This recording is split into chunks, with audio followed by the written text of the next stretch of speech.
3 நாள் அரசுமுறை பயணமாக சீன பிரதமர் லீ கெகியாங் ஞாயிறன்று டெல்லி வந்தார். அவரது வருகைக்கு எதிர்ப்பு தெரிவித்து டெல்லியில் போராட்டங்கள் நடந்தன.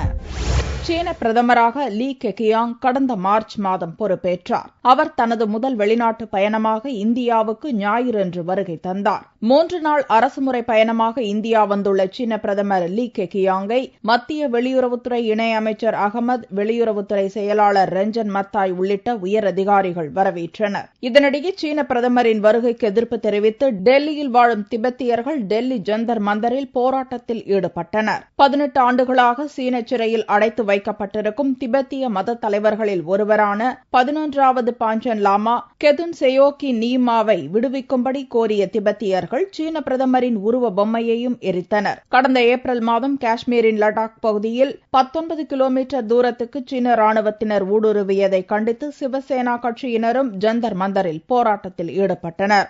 சனிக்கிழமையன்று பாரதிய ஜனதாவின் மாணவர் அமைப்பான அகில பாரதிய வித்யார்த்தி பரிஷத்தும் சீன பிரதமரின் வருகையை கண்டித்து டெல்லியில் போராட்டம் நடத்தியது குறிப்பிடத்தக்கது.